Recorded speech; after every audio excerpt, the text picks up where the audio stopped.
Do cybernetic implants make you less human? Written by firefighter Raven. Sergeant Keyes leaned back in his jumpsuit, with his eyes closed. To those who didn't know him better, you'd think that he was asleep. He was just bored.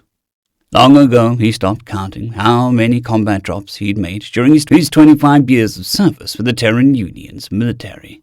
He even wasn't sure how many he'd made in the first 3 years of the current war between the Terran Union and the Russell. He tuned out the usual noise of the dropships in flight.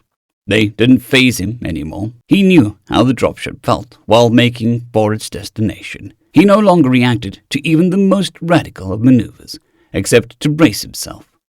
Whether it was a pilot having to do some fancy flying to avoid enemy fire or just riding out a monster storm, it was all the same to him. There was a joke that the other vets would tell the FNGs, fucking new guys and girls. If the Sarge looked scared on a drop, put your head between your knees and kiss your ass goodbye. He overheard a bit of conversation between one of the replacements and his medic.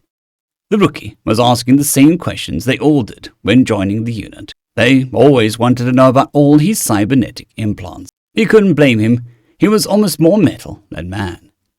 He thought back to how he had ended up with each one. His left arm, he went hand to hand with a vulture. They were a reptilian-looking species, slightly taller and stronger than most humans. It was a damn stupid thing to do, but he wasn't going to leave his buddy behind. The medics were stabilizing him and loading him on the stretcher when the vulture kicked in the door. He fired at the alien, but it jammed.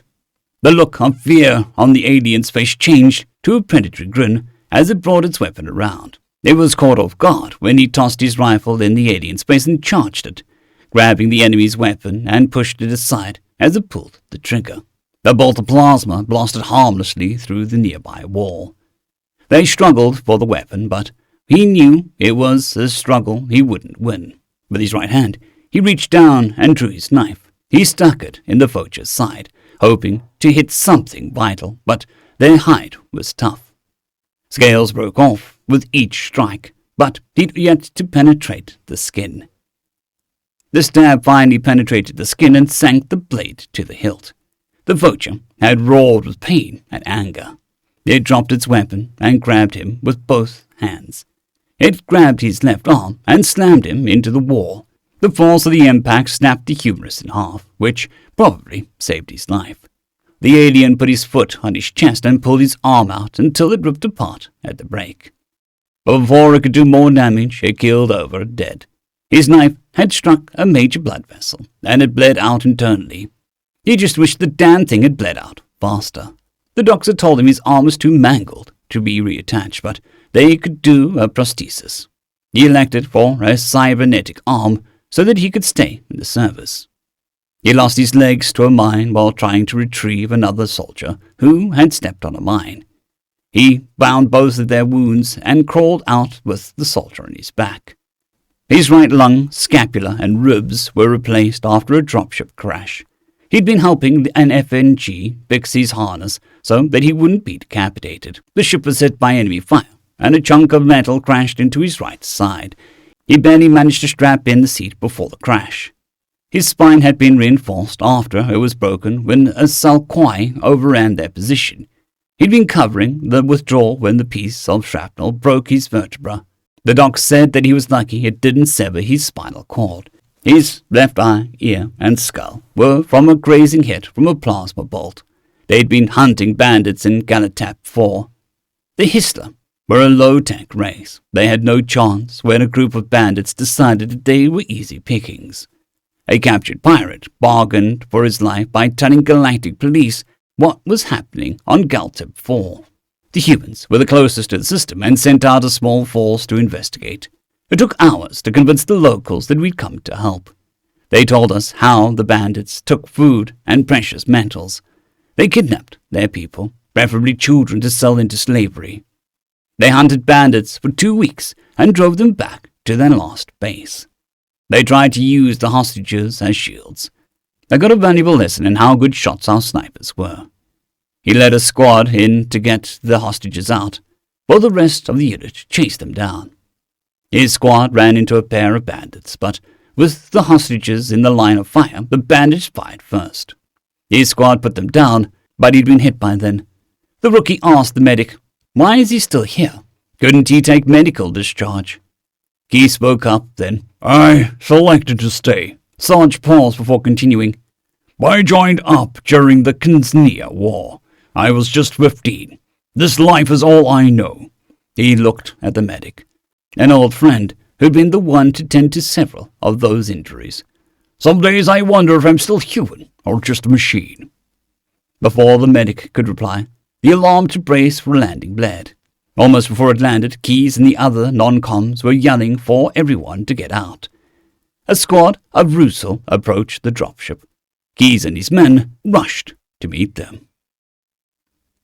Despite having fought each other 2 days ago, both fleets came to the aid of the Bristol colony. A large meteor had impacted a far side of the planet and obliterated everything on that side of the planet. The impact also caused massive quakes that were destabilizing the planet's crust and releasing vast amounts of magma. The planet was doomed, and 50 million civilians with them if they didn't get help. The humans intercepted the cry for help and the reply from the Bristol fleet commander. He was reluctant with their fleet so close. Admiral Lenner informed the Bristol fleet commander that not only would they not interfere in the evacuation of the civilian population, but would also lend our assistance. It took some convincing that it wasn't a trick, but the offer was accepted. So now the human and Bristol fleets were in orbit around a broken planet and coordinating the rescue of the civilians. Both leaders sent out a call for ships to help with the evacuation. Dozens of ships were on their way, human, Ricidi, and several other races. The NCO spoke with the Bristol for a moment before returning to the squads. Listen up, Keys yelled. Each squad will be joined by at least one Bristol as a guide and interpreter. My squad on me. The medic and the rookie followed the Sarge as their guide led them into a heavily damaged part of the city. They were going to help rescue as many civilians as they could before the planet finished tearing itself apart. The medic marched beside Keys and told him, Sarge, I wouldn't say your implants make you more machine than man, but makes you more human than most of us.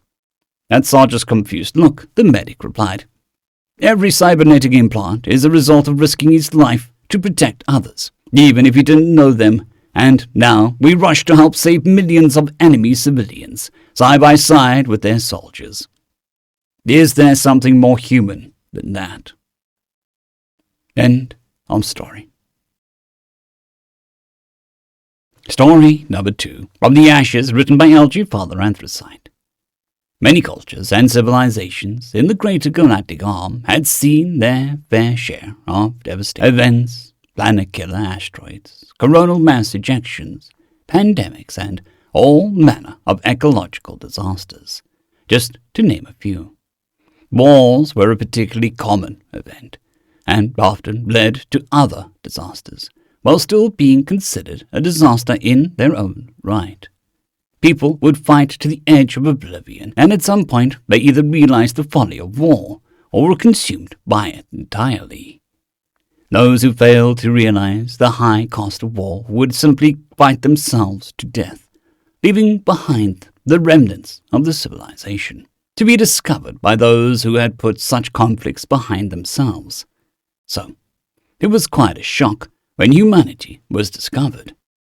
Every other intelligent spacefaring species in the known universe had long ago given up armed conflict. It was an untenable position to waste limited resources on fighting, when cooperation was so much more efficient and less murdery. But humans had apparently not gotten that memo, and simply decided that if resources were scarce on Earth, the asteroid belt needed mining for more resources. It took too long to get resources from belt refineries back to Earth. They would need faster ships with bigger cargo holds. They at least had enough sense to make their other planetary bodies off limits. But once the asteroid belt was mined out, surely then, they would think, mankind would stop wasting raw materials on war. Nope. It just spurred them on to make faster ships, so they can make it to other star systems and harvest useful resources from planets that did not have to be left unmolested due to treaties. They had actually completely hollowed out the metal cores of 2 planets and sent the resources back to Earth before they were discovered. After they were discovered, there were a myriad of things for humans to do. Register as a recognized civilization with a galactic legal quorum, claim their home sectors of space, and slowly be integrated into galactic society. That's when the galaxy at large discovered the contentious nature of humans. Xeno-sociological professors, historians, and politicians were all dumbstruck by the revelation that humanity had been at war with itself for the better part of 600 years. Not only that, but due to military concerns, those 600 years had been an unprecedented advancement in technology. Humans leapfrogged from proving powered flight was possible to launching a successful moon landing in a single of their lifetimes. They had wiped out whole diseases just because they could, but they had also tested and even used nuclear weapons against themselves. Never in the recorded history of the galaxy has such a conflict-centered people made it beyond the heliosphere of their own cradle world. Society reeled. Would such a violent race be able to integrate into galactic society without causing undue conflict? And then, humans were there. They were spread across the known space in a matter of just a few rotations, and everywhere they went, they were jovial, kind, and outgoing. When asked why they'd simply ceased fighting amongst themselves, they responded with, what's the point now? When pressed for a more definitive answer, they would say something along the lines of, no sense fighting over that old rock, when we can get to any star system on the spiral arm. Once you see how tiny Earth is, you realize it's not that much of a prize. It has been suggested by those with some knowledge of human psychology that they were, for lack of a better term, and with all due respect to the unfortunate casualties of their conflicts, simply bored. They brought their environment to the edge of collapse, towed the line of self-destruction, and spent centuries in endless conflict, simply because they were looking for something to do. That's the theory, anyway. However, like the proverbial phoenix of human mythology, Earthlings rose up from the ashes of their burned-up culture and became galactic citizens who are generally seen as kind, creative, and intelligent savants who have contributed to many aspects of modern society. End of story.